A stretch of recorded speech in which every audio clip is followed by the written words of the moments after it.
पर किसी भी सफल व्यक्ति को देखिए, आप जानोगे कि वो व्यक्ति बार बार प्रयास करता है, प्रयास को छोड़ता नहीं है, तब जाके वो सफल होता है।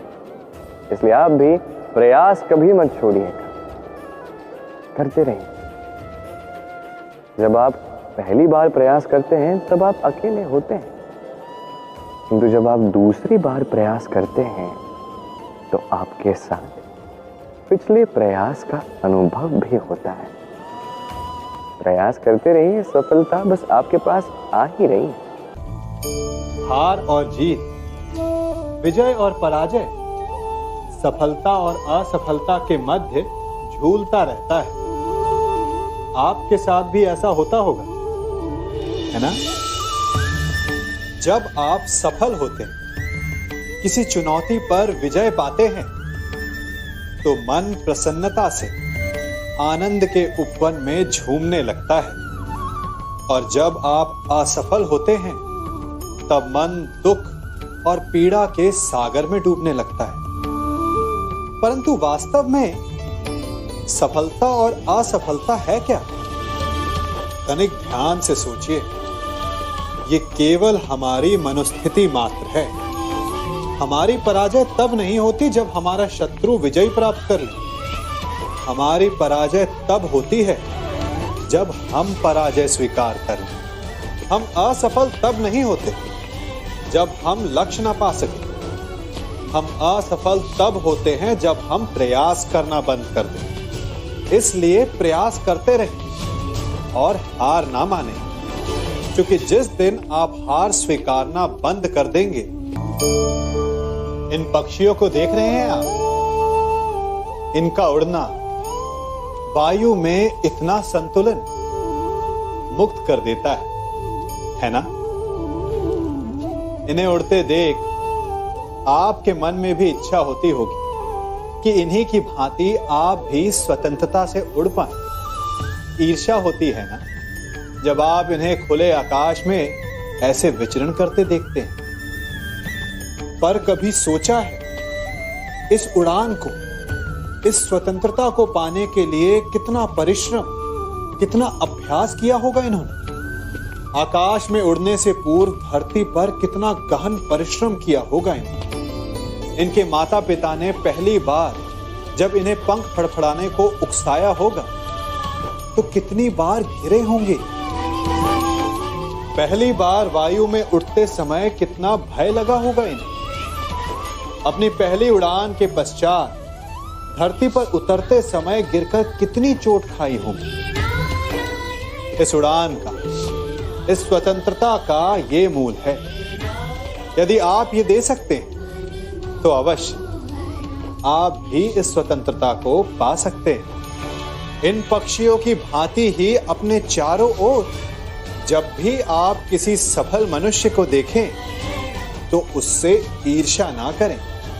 उसके परिश्रम और पीड़ा को समझने का प्रयास करें जो उसने यहां तक पहुंचने में पाई है। प्रेरणा लें, प्रयास करें और स्वयं भी सफल हो जाएं। जो बनता है वो टूट ही जाता है, किंतु क्या ये सत्य है? आपको एक बात बता देता हूं, ठोकर खाकर गिरने के पश्चात संसार की कोई भी वस्तु भले हाथ से छूट जाए, सफलता अवश्य आती। चाहे कितनी भी बुरी तरीके से आप गिरे हो, ठोकर खाई हो, भविष्य अवश्य बनता है।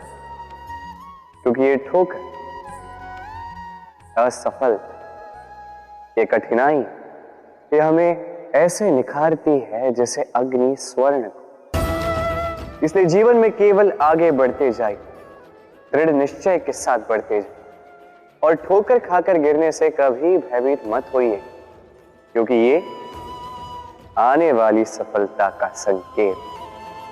और सफलता तभी मिलेगी जब आप गिरोगे, जब आप पुनः उठोगे। किसी भी देख लो, दुखी, व्याकुल, सोचता है कि संसार में सबसे अधिक दुख उसी के जीवन में, सबसे अधिक समस्याएं उसी के जीवन में। संसार में ऐसा कोई व्यक्ति नहीं जिसके जीवन में समस्या नहीं, और संसार में ऐसी कोई समस्या नहीं जिसका हल मनुष्य के पास नहीं। किंतु उस हल को खोजने के लिए अपनी भुजाओं को खोलकर जीवन में आगे बढ़ना होता है, साहस से आगे बढ़ना होता है। किंतु कुछ लोग क्या करते हैं, अपने माथे पर हाथ रख के किसी कोने में बैठकर निराश होकर अपने भाग्य को कोसते हैं। नहीं, ये कभी मत कीजिए। कर्म कीजिए, आगे बढ़िए, साहस दिखाइए, और सबसे महत्वपूर्ण बात, संयम रखें। क्योंकि आपका लक्ष्य कितना भी कठिन क्यों ना हो, उस तक पहुंचने का मार्ग आपके पांव के नीचे से होकर ही जाए। इतनी कोमल कि कोई बालक भी आके इस पर बैठ जाए तो ये दब जाती है। एक छोटा सा चूहा कहीं से आ जाए, अपने दांतों से इसे काट सकता है, और यदि कोई हाथी आ गया तो बड़ी सरलता से इसे जड़ से उखाड़ कर फेंक सकता है ना? अब देखिए, मैंने इसी घास को गूंथ कर एक रस्सी बनाई, और अब वही कोमल घास एक शक्तिशाली बंधन में परिवर्तित हो चुका। ऐसा बंधन जो किसी हाथी को बांधने में काम आ सकता। वही हाथी जो बड़ी सरलता से इस घास को उखाड़ कर फेंक सकता था। समझे आप? इसी रस्सी की भांति यदि एक साथ रहोगे, एक दूसरे की सहायता करोगे, साथ निभाओगे, तो कितनी भी बड़ी समस्या क्यों ना, उसका हल बड़ी सरलता से आप निकाल पाओ। हर बात के लिए, हर समस्या के लिए भाग्य को दोष देना अनुचित है। हर अनहोनी का कारण जीवन में भाग्य नहीं हो सकता। कई बार वो हमारी असावधानी भी होती है। सावधान रहना अत्यंत आवश्यक है। हम आने वाले संकट के लिए सावधान नहीं रहते, स्वयं को सज्ज नहीं रखते, और जब अचानक संकट हमारे समक्ष आ जाता है, हम स्वयं को संभाल नहीं पाते। उस परिस्थिति में हम हार जाते। सावधानी अत्यंत आवश्यक है। जब आप किसी अनजान राह पर निकलते हैं तो सर्वप्रथम अपना एक पैर अपनी धरा पर जमाए रखना और दूसरे पैर से आने वाली भूमि का आकलन करना। ये समझदारी, सावधानी का अर्थ है आने वाले भविष्य का आकलन करना। क्योंकि चाहे कुछ भी कर लो, आप भविष्य को तो देख नहीं सकते, किंतु यदि आपके भविष्य में संकट ही लिखा है तो आने दीजिए। उस संकट का सामना करने के लिए आप सावधानी की ढाल का तो उपयोग कर सकते हैं। आसपास किसी भी देख लो, दुखी, व्याकुल, सोचता है कि संसार में सबसे अधिक दुख उसी के जीवन में, सबसे अधिक समस्याएं उसी के जीवन में। संसार में ऐसा कोई व्यक्ति नहीं जिसके जीवन में समस्या नहीं, और संसार में ऐसी कोई समस्या नहीं जिसका हल मनुष्य के पास नहीं। किंतु उस हल को खोजने के लिए अपनी भुजाओं को खोलकर जीवन में आगे बढ़ना होता है, साहस से आगे बढ़ना होता है।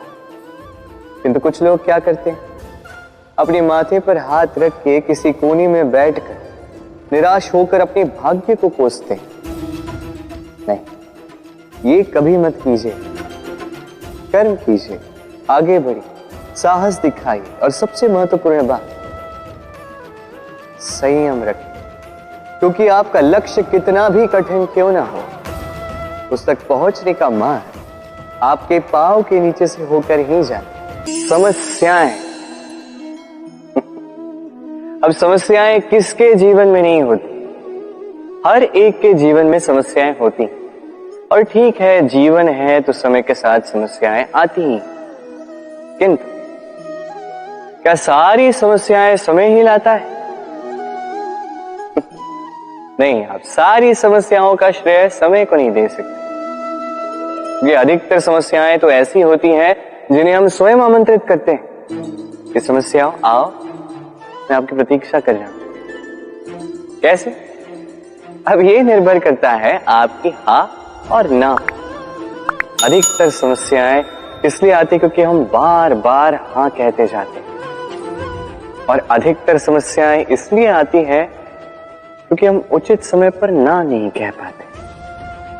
इसलिए बिना सोचे समझे किसी भी बात या किसी भी प्रस्ताव का समर्थन करना आपको बहुत बड़े संकट में डाल सकता है।